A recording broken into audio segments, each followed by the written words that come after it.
Kemudian perbedaan dari etika organisasi dan budaya organisasi itu hal yang menjadi pembeda antara keduanya adalah etika organisasi berkaitan dengan prinsip-prinsip moral yang memandu perilaku organisasi. Kemudian budaya organisasi itu mencakup nilai-nilai keyakinan dan praktik bersama yang membentuk cara anggota berinteraksi dan mengambil keputusan. Contohnya itu kayak etika itu menginformasikan apa yang dianggap benar dan salah dalam sebuah organisasi, sedangkan budaya itu mencerminkan lingkungan di mana standar etika diterapkan. Kemudian ada peran etika dan budaya dalam organisasi. Yang pertama, peran etika itu etika berperan membimbing perilaku berdasarkan nilai-nilai seperti integritas, keadilan, dan akuntabilitas. Kemudian organisasi yang mempunyai landasan etika yang kuat akan meningkatkan kepercayaan, reputasi positif, dan kesuksesan berkelanjutan. Contohnya dalam sebuah himpunan mahasiswa, etika diterapkan melalui transparansi dalam pengelolaan dana kegiatan. Bendahara memastikan laporan keuangan dapat diakses oleh semua anggota dan diaudit secara rutin. Hal ini dapat meningkatkan kepercayaan antar anggota, menciptakan hubungan yang baik, dan memastikan keberlanjutan organisasi. Yang kedua ada peran budaya. Budaya itu mencakup keyakinan dan praktik bersama yang membentuk kinerja organisasi. Kemudian budaya etis itu berperan mendorong keputusan berbasis nilai, kolaborasi, dan akuntabilitas serta mencegah perilaku tidak etis. Contohnya itu kayak di sebuah kelompok belajar. Budaya saling menghormati dan mendukung satu sama lain menjadi nilai utama. Setiap anggota diberikan kesempatan untuk berbicara dan menyampaikan kritik yang membangun. Kemudian ada etika dan budaya saling ketergantungan. Ya, etika dan budaya saling ketergantungan. Etika dan budaya itu saling terikat erat. Kemudian kepemimpinan etis membentuk budaya yang positif karena para pemimpin menentukan perilaku di semua tingkat organisasi. Budaya etis mendorong tanggung jawab dan keselarasan dengan misi organisasi. Contohnya seorang ketua BEM yang mempraktikkan etika kepemimpinan seperti mengarahkan pendapat semua anggota dan mengambil keputusan berdasarkan musyawarah akan menciptakan budaya anggota yang lebih aktif, berkontribusi, menjaga profesionalisme dan merasa dihargai.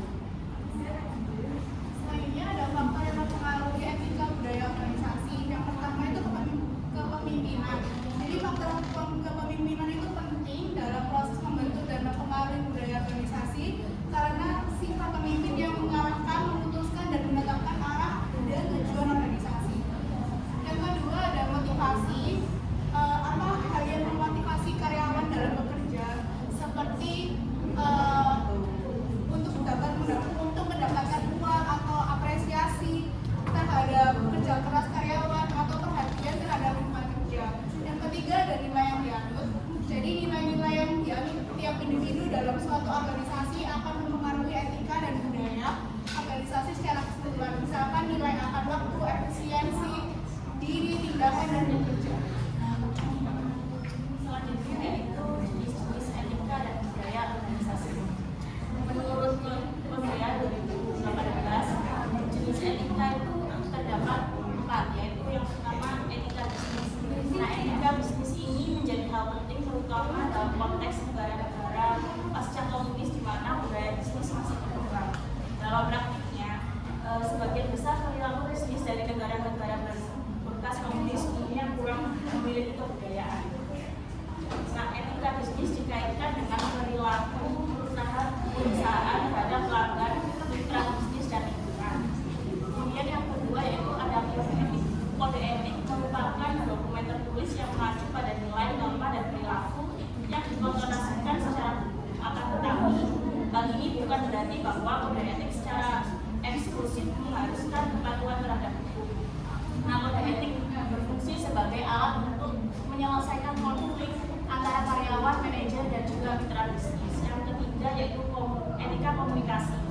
Nah, etika komunikasi harus didasarkan pada serangkaian nilai seperti kejujuran, kepercayaan, integritas, dan rasa hormat terhadap lingkungan internal dan eksternal organisasi. Karena etika merupakan hal yang paling sering disalahartikan sebagai profesionalisme. Yang keempat yaitu etika tanggung jawab sosial. Nah, etika tanggung jawab sosial ini perusahaan muncul sebagai hasil dari beberapa praktik ekonomi yang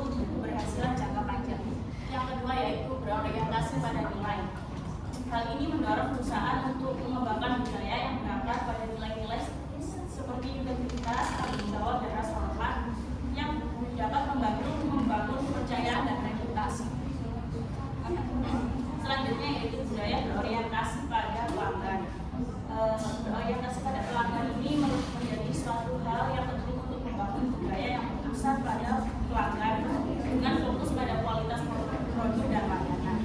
Yang keempat yaitu berorientasi pada berkelanjutan sebagai elemen perbaikan berkelanjutan dalam dinamika organisasi.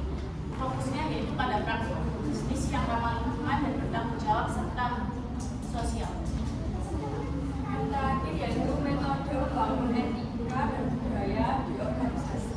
Yang pertama dengan cara mendefinisikan perilaku etis. Yang kedua memimpin dan memberikan contoh. Yang ketiga itu ethics in evaluation atau etika dan evaluasi. Yang keempat positive reinforcement atau penguatan positif. Nah, pada poin pertama itu kan mendefinisikan perilaku etis. Jadi seorang pemimpin itu perlu mendefinisikan perilaku yang ingin mereka terapkan pada perusahaan mereka untuk menyelaraskan harapan dan kemauan semua orang. Poin kedua yaitu memimpin dengan memberikan contoh. Jika suatu organisasi dapat mengembangkan budaya dan etika, jika pemimpin memberikan contoh yang benar. Yang ketiga, ethics in evaluation. Etika juga dapat dijalin ke dalam evaluasi kinerja untuk menyoroti pentingnya suatu organisasi serta untuk memberi penghargaan dan mendorong